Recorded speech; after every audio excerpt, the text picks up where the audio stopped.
Silakan duduk Bapak Ibu Saudara. Haleluya. Berapa banyak orang-orang diberkati Tuhan hari ini? Anda diberkati, puji Tuhan. Ini adalah kali kedua saya bisa melayani di tempat ini.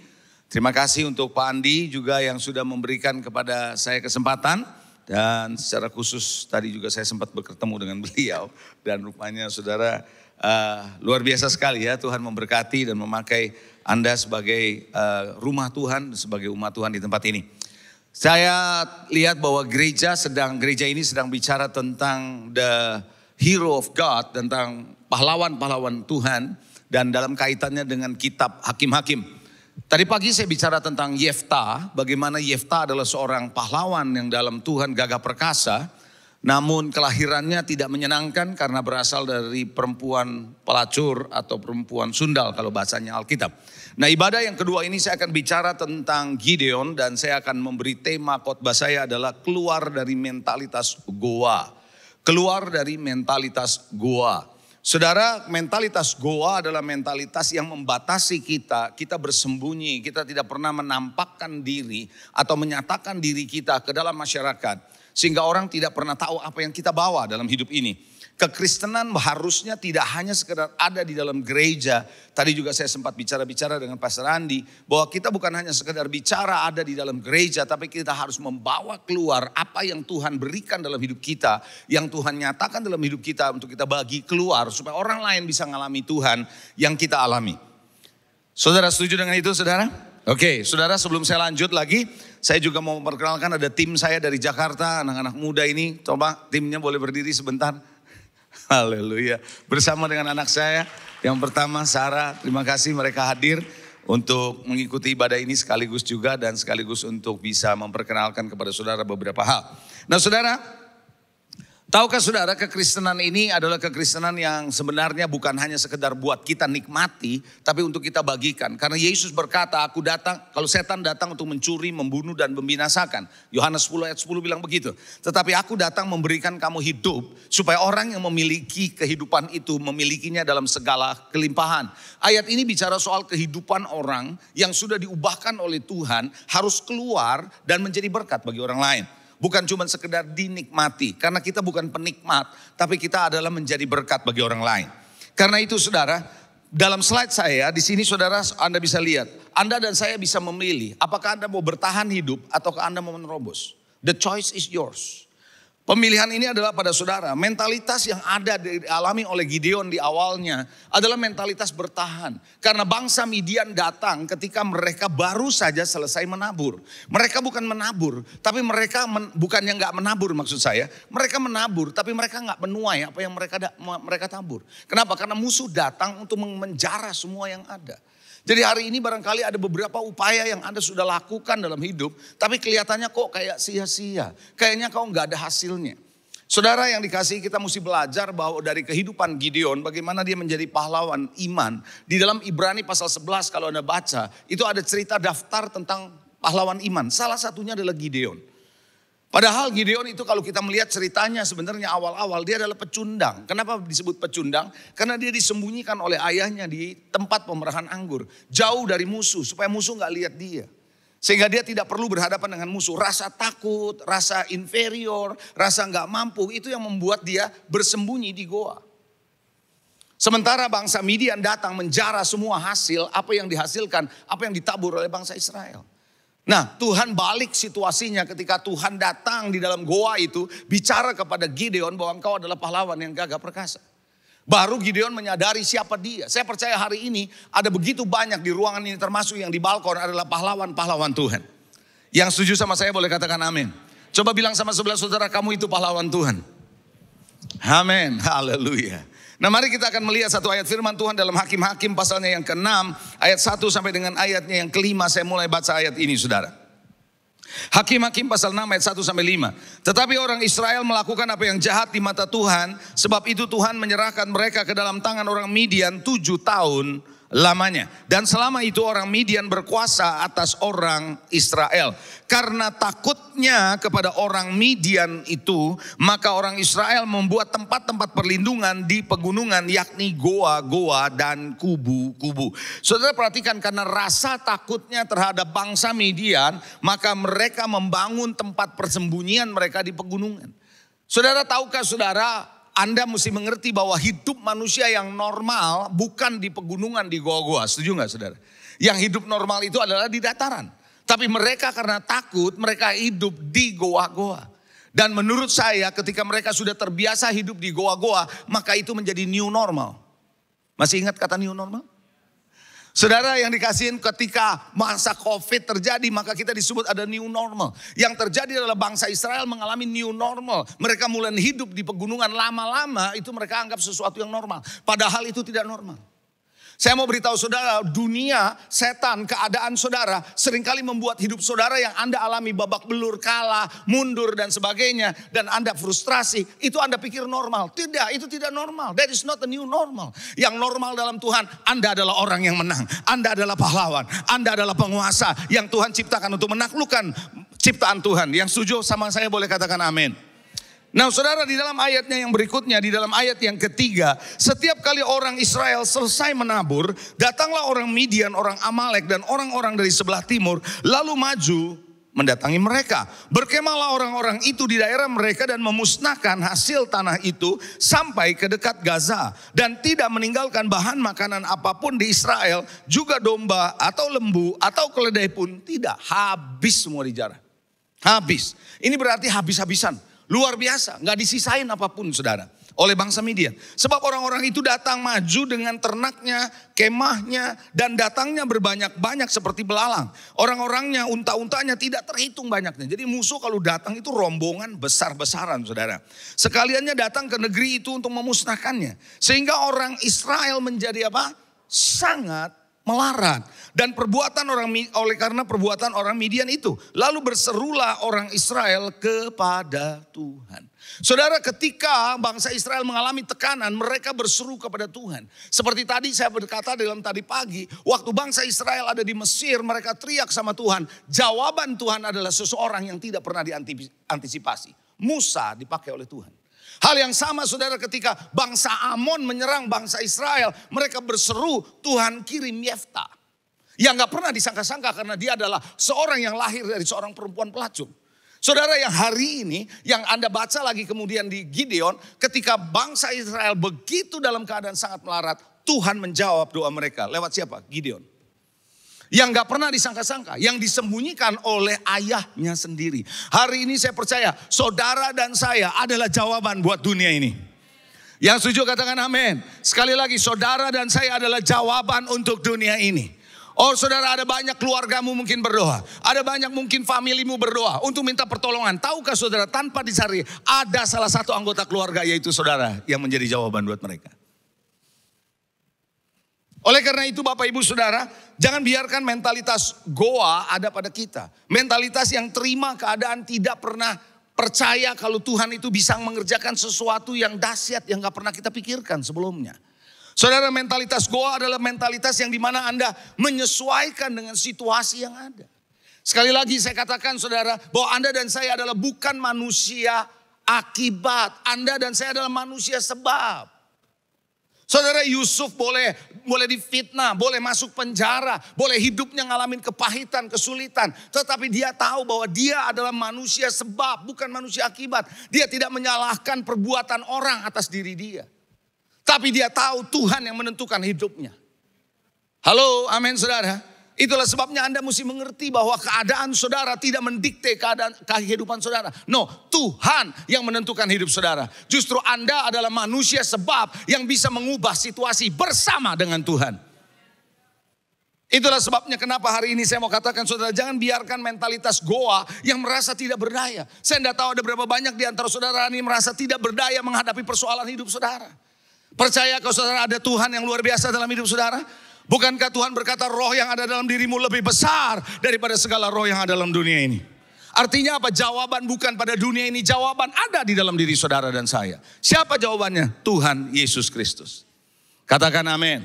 Oleh karena itu Bapak Ibu Saudara, hari ini saya mau ajak saudara, biarkan Tuhan berbicara sama saudara. Saya berdoa lewat khotbah ini Tuhan bicara sama saudara. Sehingga Anda menangkap pesan Tuhan. Apa yang terjadi ketika Gideon ada di dalam goa? Tuhan mendatangi dia. Apa yang terjadi ketika Adam berbuat dosa? Tuhan mendatangi dia. Apa yang terjadi hari ini ketika Anda dalam keadaan stres? Tuhan mendatangi saudara. Apa yang terjadi ketika 38 tahun orang yang lumpuh menantikan kolam Bethesda digoncang oleh malaikat? Apa yang terjadi? Tuhan mendatangi dia. Saya percaya hari ini Tuhan sedang mendatangi saudara.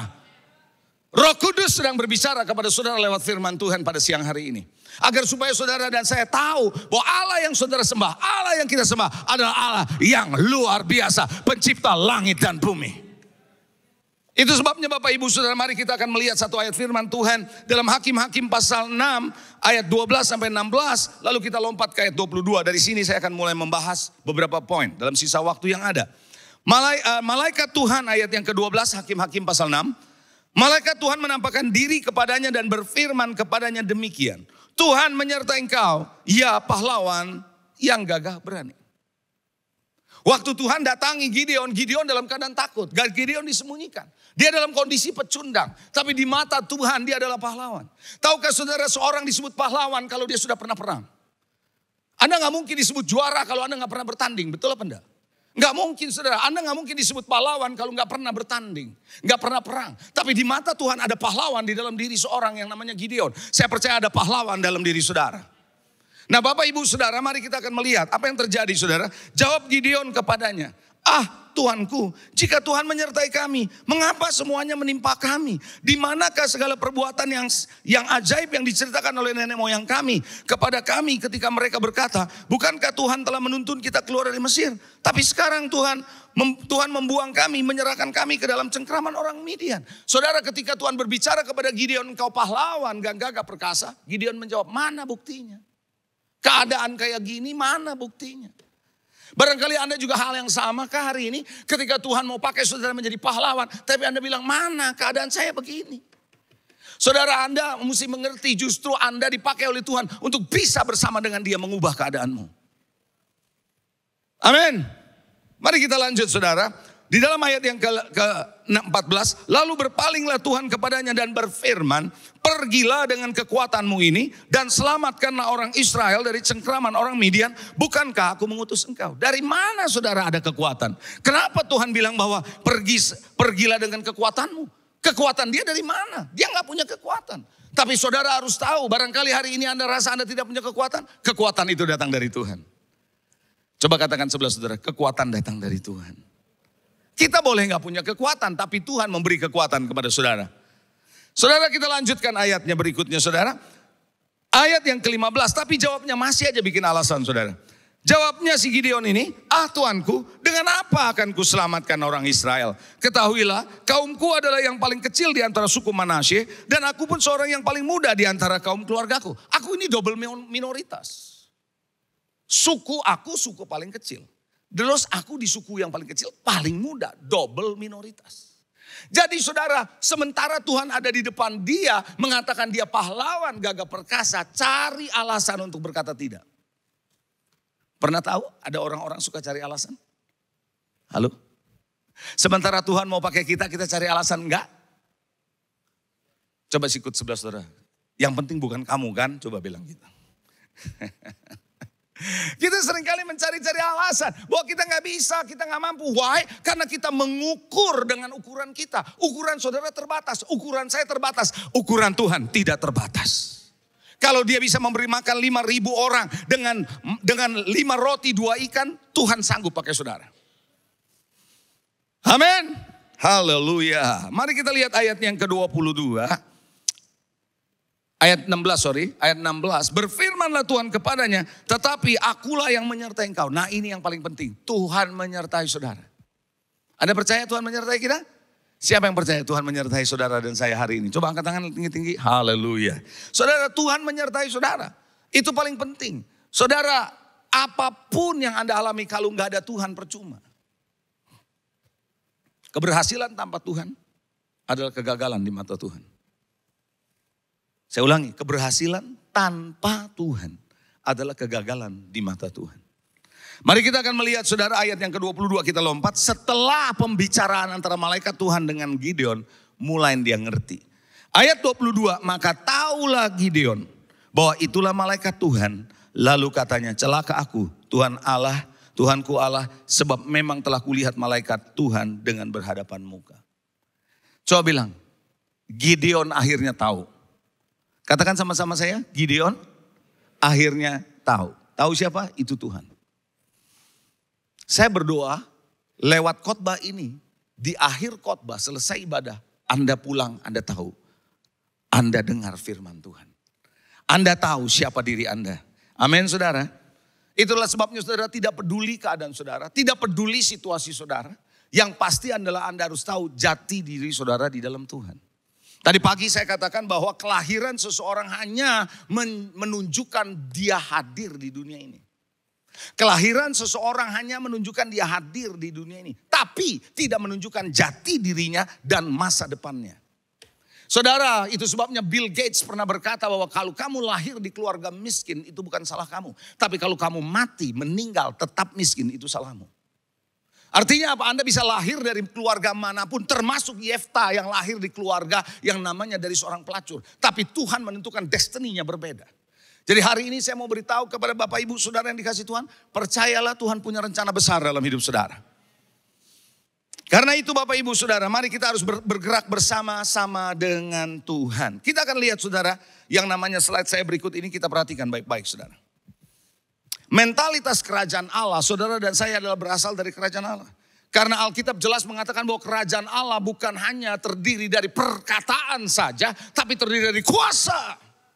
Bukan hanya terdiri dari words only, bukan hanya logos, tapi ada power, ada kuasa. Nah itulah sebabnya saudara, mentalitas kerajaan Allah adalah mentalitas yang menerobos dan menguasai, bukan mentalitas bertahan dan dikuasai. Saudara, orang Kristen bukanlah orang yang bertahan dan dikuasai oleh dunia. No. Anda diciptakan oleh Tuhan untuk menaklukkan dan berkuasa. Berarti Tuhan sudah impart, Tuhan sudah memberikan dalam diri saudara punya kekuatan untuk menaklukkan. Halo? Anda percaya itu? Saudara, ada banyak orang saudara tidak menyadari bahwa di dalam diri kita ada sesuatu yang dahsyat. Saudara pernah tahu ada cerita orang mau pulang kampung dari Jawa menuju Papua, naik kapal laut, beli tiket. Setiap kali pas di kapal itu lagi ada makan, gak pernah makan dia. Dia tetap aja di tempatnya, di ruangannya. Karena dia waktu pergi dari Jawa menuju ke Papua, dia beli botol air minum banyak. Jadi kerjanya dia cuma minum aja. Sudah dekat Papua, orang bingung lihat orang ini gak pernah makan. Dia tanya, Bapak kenapa gak pernah makan? Saya gak punya duit untuk makan, dia bilang gitu. Jadi saya beli aqua ini, saya minum terus setiap hari. Lalu orang itu bilang, boleh saya lihat tiket kamu? Maka dikasih lihat tiketnya, ini tiket saya. Di bawah tiket itu ditulis selalu ada tulisan, sudah termasuk makan. Saudara ngerti maksud saya? Sudah termasuk makan. Pak ini sudah termasuk makan. Harga tiket termasuk makan. Jadi makan gak bayar. Oh baru tahu tapi udah deket Papua. Halo? Tahukah saudara Tuhan memberikan saudara hari ini bukan cuma keselamatan. Tapi ada power, ada kuasa yang seringkali kita tidak tahu bahwa itu ada kuasa Tuhan dalam hidup kita. Sampai udah dekat kedatangan Tuhan yang kedua kali baru sadar, telat bro. Itulah sebabnya kenapa Bapak Ibu Saudara Tuhan berkata kepada Gideon, engkau pahlawan yang gagah perkasa karena engkau mampu menyelamatkan bangsa ini bersama dengan aku. Oh haleluya. Itu sebabnya saya mau ajak saudara pada hari ini, biarlah saudara bisa keluar dari yang namanya goa. Siapa lagi yang pernah ada dalam mentalitas goa kalau Anda baca dalam cerita Alkitab? Yang namanya Elia. Elia baru saja mengalahkan 450 nabi-nabi Baal. Semalaman mereka melakukan KKR yang luar biasa. Ibadah kebangunan rohani yang dahsyat. 450 nabi-nabi Baal dikalahkan. Kuasa Tuhan dinyatakan. Tapi hanya dari satu perkataan Isabel membuat dia down. Dan dia bersembunyi dan dia bilang, cabut aja nyawaku. Nabi besar loh. Saudara, kadang-kadang intimidasi yang Anda alami dalam hidup ini, dari perkataan orang, dari situasi yang ada, dari keluarga, dari opa, dari oma mungkin, dari mama, dari tante, dari om, dari siapapun yang cerita tentang Anda, mengintimidasi Anda, membuat Anda tidak bisa bergerak. Tahukah saudara, hidup saudara tidak ditentukan oleh manusia. Hidup saudara dan hidup saya, jati diri saudara, jati diri saya tidak ditentukan oleh perkataan manusia. Tapi dikatakan oleh apa yang Tuhan katakan dalam hidup saudara. Siapa yang percaya Tuhan mau pakai hidup saudara? Angkat tangan. Coba yang mau percaya? Anda percaya Tuhan mau pakai hidup saudara? Anda punya bukan kekuatanmu. Makanya Alkitab bilang berkata, bukan kuat, bukan gagahku, tapi oleh rohmu kata Tuhan. It's not from my might, no, bukan kekuatanku, but by your spirit, says the Lord. Jadi saudara, hari ini saya mau ajak saudara, belajarlah percaya penuh kepada Tuhan yang datang hari ini bicara sama saudara. Karena firman yang Anda dengar adalah firman yang hidup. Amin. Anda percaya Tuhan memberi Anda kemampuan? Anda percaya Tuhan memampukan saudara? Kalau diukur-ukur dari secara manusia kita nggak punya kemampuan, kita terbatas. Tapi Allah yang ada pada kita itu yang dahsyat. Kalau Anda tahu cerita di Alkitab, saudara, kolam Bethesda, Anda tahu kolam Bethesda cerita di dalam Injil Yohanes. Saudara, kolam itu kolam normal, kolam itu kolam biasa. Kalau orang nyemplung nggak ada apa-apa, belum ada goncangan, nggak sembuh penyakitnya. Karena itu kolam biasa. Until sampai malaikat datang menggoncangkan kolam yang biasa ini menjadi kolam yang supranatural. Sehingga orang yang sakit apa saja, dan Anda kalau baca di cerita Alkitab, itu yang mengantri adalah orang buta, orang timpang, penyakitnya kelas berat. Yang gak mungkin bisa sembuh. Tetapi ketika malaikat Tuhan menggoncang kolam itu berubah dari kolam yang normal menjadi kolam yang supranatural. Dan apa saja penyakitnya, kalau orang itu nyemplung pasti sembuh. Hari ini saya melihat Anda adalah orang-orang biasa, Anda adalah orang-orang yang normal. Tapi sampai Anda percaya berkata, Tuhan pakai aku. Ketika Holy Spirit berbicara sama saudara dan Anda bangkit, Anda menjadi orang yang bukan yang biasa, tapi luar biasa. Anda menjadi orang yang dahsyat. Not because you are dahsyat, Anda dahsyat. No, because my God, my Spirit itu yang dahsyat. Itu sebabnya pada pagi hari ini saya mau mengajak saudara, bahwa Tuhan sedang mengingatkan saudara bukan orang yang biasa-biasa, tapi orang yang luar biasa. Percaya gak saudara, Tuhan mati untuk gerejanya yang dahsyat? Atau Anda percaya Yesus mati untuk gereja yang kalah? Yang mana Anda percaya? Gereja yang menang atau gereja yang kalah? Yang menang lah. Kalau gerejanya ditakdirkan untuk menang, karena Tuhan bilang, di atas batu karang ini, aku akan mendirikan gerejaku atau jemaatku, dan alam maut tidak berkuasa. Kalau alam maut tidak berkuasa, setan tidak berkuasa. Artinya gereja harusnya powerful. Tapi kalau gereja menjadi powerless, something is wrong. Halo? Amin. Jadi pagi hari ini saya mau mengajak saudara, yuk kita belajar jadi orang-orang yang siap jadi pahlawan Tuhan, diutus. Bangsa ini butuh saudara. Dunia ini butuh saudara. AI bukan jawaban. AI is not the answer.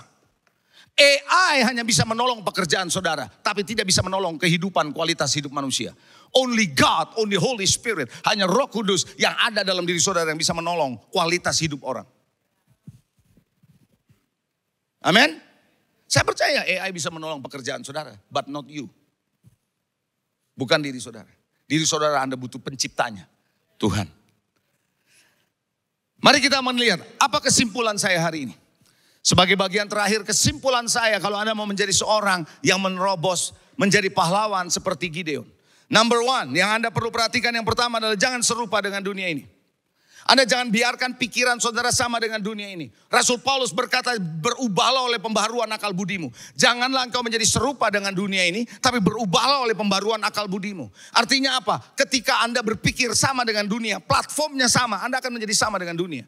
Orang Kristen duniawi tidak harus untuk mencuri, membunuh, lalu kemudian menipu. Ya, memang itu duniawi pasti. Tapi saudara, orang Kristen yang duniawi adalah waktu platform cara berpikirnya sama dengan orang dunia, dia sudah menjadi duniawi.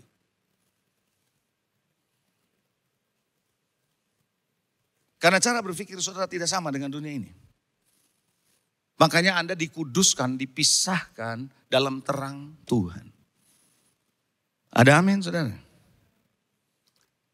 Ketika bangsa Israel percaya, menyelaraskan diri dengan keadaan, tinggal di goa-goa, mereka anggap itu normal.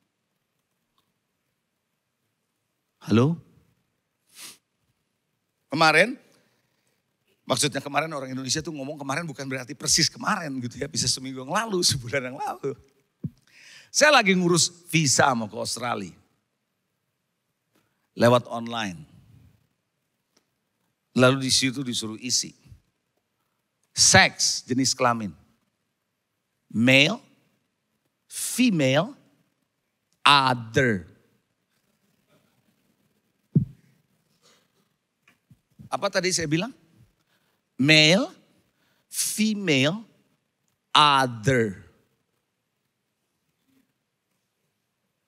Menurut saudara, kalau sudah ada tulisan other, itu menurut orang dunia sekarang normal, tahu? Terus kita ikut-ikutan other, maksudnya apa?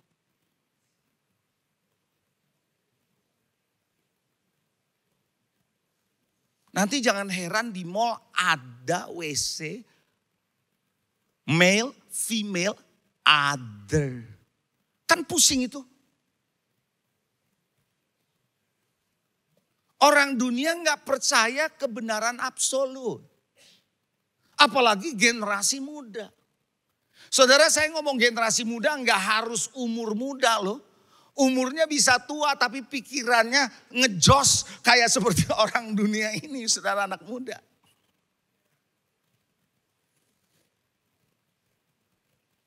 Orang muda nggak percaya ada kebenaran absolut. Dia bisa bilang begini loh sama pastor, kebenaran itu relatif. Mana bisa dibilang absolut, pastor? Tergantung cara pandangnya piye, lihatnya, betul nggak gitu? Halo, coba Anda tahu sekarang orang modern gitu kalau mikir? Coba nih katanya pastor, saya tulis angka 6 gede-gede nih ya. Saya berdiri di sini, pastor berdiri di sana. Pastor lihat ini angka berapa? Saya bilang 9, tuh saya lihat 6. Tergantung Anda lihatnya dari mana, pastor. Kalau Anda lihatnya dari sana ya lain, saya lihatnya lain. Itu anak muda bilang gitu loh. Bahwa kebenaran gak ada yang absolut, pastor, semua kebenaran relatif. Oh ya, apa betul? Saya tanya sama saudara hari ini, 2 tambah 2 berapa? Coba, ada yang bisa ngerti matematika? Coba saya mau tanya, 2 tambah 2 berapa? Berapa? Bisa gak saya bilang 6? Relatif dong. 2 kali 2 berapa? Bisa gak 8? Kenapa Anda bilang gak bisa? Ayo, why? Lalu kenapa kalau Anda di sini ada dokter bedah? Ada? Anda bayangkan kalau Anda dokter bedah syaraf otak, terus waktu Anda bedah, Anda bilang tergantung lihatnya dari mana gitu. Itu orang bisa at risk, risiko bisa mati loh. Saudara, seorang dokter ahli bedah harus absolut pakai pelajaran dia. Pembedahan bagaimana caranya? Yes or no? Saya mau beritahu saudara, kalau matematika ada absolut, kalau kedokteran ada absolut, Anda harus tahu firman Tuhan absolut. Come on, Anda harus tahu itu. Nah, ketika Anda ngerti ini, maka Anda tidak akan serupa dengan dunia. Kalau enggak Anda bilang, oh tergantung pastor, ya enggak apa-apa. Anda boleh bilang enggak apa-apa. Saya beritahu saudara, kalau Anda seorang arsitek atau seorang yang biasa membangun jalan raya, perbedaan 1 derajat, sebuah jembatan enggak ada bedanya, hanya 10 meter, enggak kelihatan bedanya. Anda tarik 10 kilometer. Ujungnya beda? Besarnya jauh? That's the change. Perubahan yang Anda alami hari-hari ini di dunia akan menyelaraskan saudara dengan dunia. Supaya saudara tidak bisa menangkap kuasa kebenaran firman, kebenaran kuasa Roh Kudus yang ditawarkan buat saudara. Anda tidak bisa alami karena Anda mulai sama dengan dunia. Do not be conformed with this world, but be transformed by the renewing of the mind. Yang kedua, Anda harus bisa bangun mentalitas kerajaan. Maksudnya cara berpikir saudara, mentalitas saudara. Anda harus tahu bahwa saya diciptakan oleh Tuhan untuk menjadi seorang pemenang. Bahkan lebih dari pemenang. Anda pernah dengar lagu itu gak? Kita lebih dari pemenang. Ya. Pernah nyanyi kan? Kalau Anda nyanyi gimana tuh nyanyi lagu itu? What is your feeling? Kalau Anda tahu Anda pemenang, Anda nyanyinya beda loh. Anda kan nyanyi, kita lebih dari pemenang. Kita lebih yakin betul kan. Tapi kalau Anda gak yakin, gimana nyanyinya? Mau tahu gak? Kita lebih dari pemenang. Hatimu apa iya gitu saudara.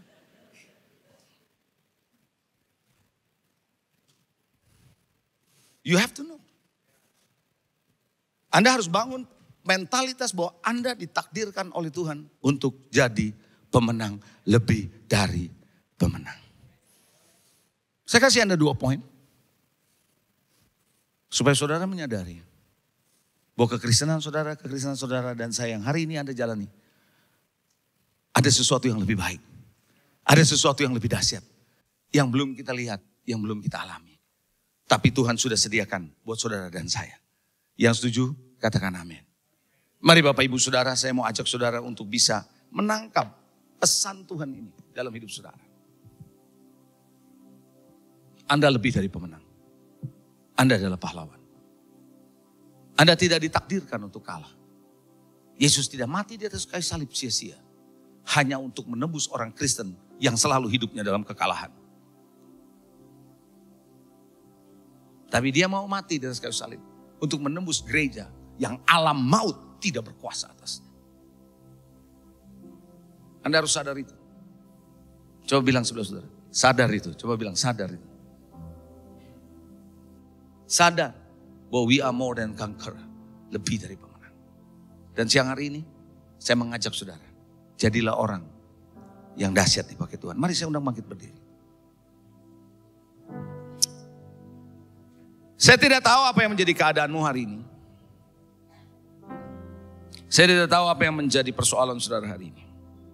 Tapi one thing I know, ada satu hal yang saya tahu. Tuhan yang aku sembah, yang saudara sembah, tidak berubah. Dulu, sekarang, dan selama-lamanya. Inilah waktu di mana hanya engkau dengan Tuhan. Tuhan, aku serahkan jemaatmu ke dalam tanganmu. Di saat-saat inilah Tuhan, kami boleh alami Allah yang dahsyat. Allah yang luar biasa. Lebih dari pemenang. Kami tahu Tuhan, kau membangkitkan kami menjadi generasi yang hanya tidak menerima keadaan begitu saja. Tapi yang tahu Tuhan punya sesuatu yang dahsyat buat kami. Mari Tuhan buka mata hati kami supaya kami menangkap pesan-Mu dengan baik. Sehingga kami punya hidup yang penuh dengan harapan. Di hari-hari ke depan, esok penuh harapan. Kami tidak menangisi keadaan kami. Kami tidak hanya menerima keadaan begitu saja.